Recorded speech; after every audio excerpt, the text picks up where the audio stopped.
कुर्बानी किस पर वाजिब है ये हमें पता होना चाहिए।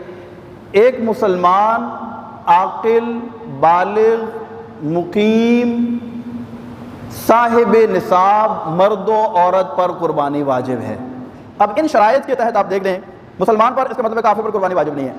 आकिल यानी मजनून पर कुर्बानी वाजिब नहीं है। बालिग यानी नाबालिग पर कुर्बानी वाजिब नहीं है। साहिब निसाब यानी जो साहिब निसाब नहीं है उस पर कुर्बानी वाजिब नहीं है। मर्द औरत, ये मर्द हो या औरत हो, साहिब निसाब है तो उस पर कुर्बानी वाजिब है। बाकी चीज़ें तो आसान है, लेकिन साहिब निसाब ये आमतौर पर ये थोड़ा सा मुश्किल से कहें या थोड़ा पेचीदा कहें या गौर तलब कहें, ये मसला है कि आमतौर पर लोग इसमें कन्फ्यूज़ हो जाते हैं, समझ नहीं आती है कि साहिब निसाब किसे कहते हैं। तो उसकी मैं मुख्तसर डिफिनेशन इंशाल्लाह बयान करता हूँ।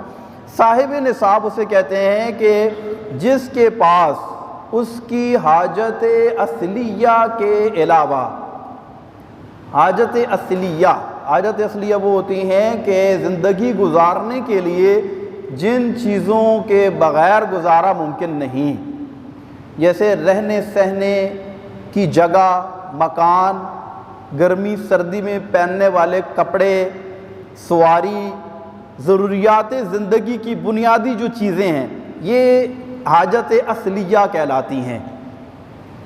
आपके पास पैसे हैं लेकिन आपने यूटिलिटी बिल्स पे करने हैं, घर के इलेक्ट्रिसिटी बिल पे करना है, घर के बुनियादी अखराजात मैनेज करने हैं, बच्चों की फ़ीसें देनी है, ये चीज़ें आपने बिल्कुल साइड पे कर देनी है। इसे कहते हैं हाजत असलिया।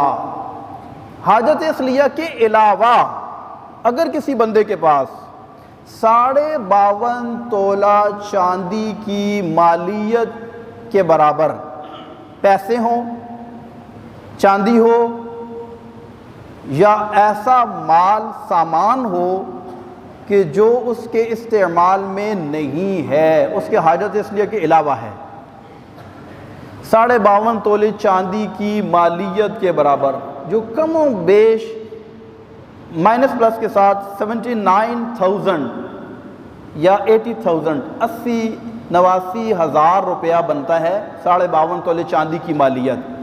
अगर आपकी सारी हाजत असलिया को साइड पे कर दें, अब जो आपके पास बैंक बैलेंस है या आपके पास ऐसा सामान है जो आपके यूज़ में नहीं है और उसकी मालियत 52.5 तोले चांदी की मालियत यानी कमो बेश 89-80 हज़ार रुपया बनते है, तो ऐसी सूरत में आप मर्द हैं या औरत हैं या आपका ताल्लुक़ ज़िंदगी के किसी भी शोबे के साथ है, आप पर कुर्बानी वाजिब है। हाजत असलिया के अलावा 52.5 तोले चांदी की मालियत हमने देखनी है।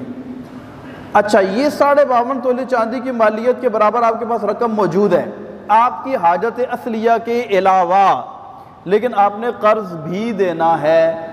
तो अब आपने देखना है कि इस कर्ज को आपने इस पैसे यानी आपके पास ये मिनिमम अमाउंट की बात हो रही है 52.5 तोले चांदी की मालियत के बराबर, अगर आपके पास पैसे हैं लेकिन आपने कर्ज भी देना है तो आप इस कर्ज को उसमें से माइनस कर देंगे।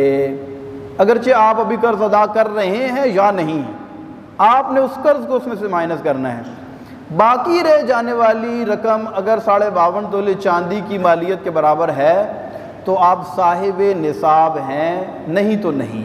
साहिब निसाब है तो कुर्बानी वाजिब, फितरा भी वाजिब, और अगर नहीं है तो फितरा भी वाजिब नहीं है और कुर्बानी भी वाजिब नहीं है। ज़कात के मसाइल इससे मुख्तलिफ हैं, इसीलिए हम उसको टच नहीं कर रहे। उसके मौके पर हमने मुफस्सल ज़कात का बयान किया था, लेकिन अब हम सिर्फ कुर्बानी की बात कर रहे हैं। कुर्बानी वाजिब होने की सूरत में अब आपको कुर्बानी करनी है, जानवर ख़रीदना है और जानवर ज़बह करना है। घर के एक फ़र्द पर कुर्बानी वाजिब है तो एक कुर्बानी, 2 पर है तो 2, 4 पर है तो 4, 5 पर है तो 5, जितने अफराद पर कुर्बानी वाजिब होगी उन्होंने कुर्बानी वाजिब करनी है। अल्लाह के हुक्म पर अमल करते हुए जानवर ज़बह करना है और उसको जो भी शरीयत का तरीक़ाकार है उसके मुताबिक उसको तकसीम कर देना है। इसकी इंशाअल्लाह दुनिया व आखिरत में बेशुमार बरकतें नसीब होंगी।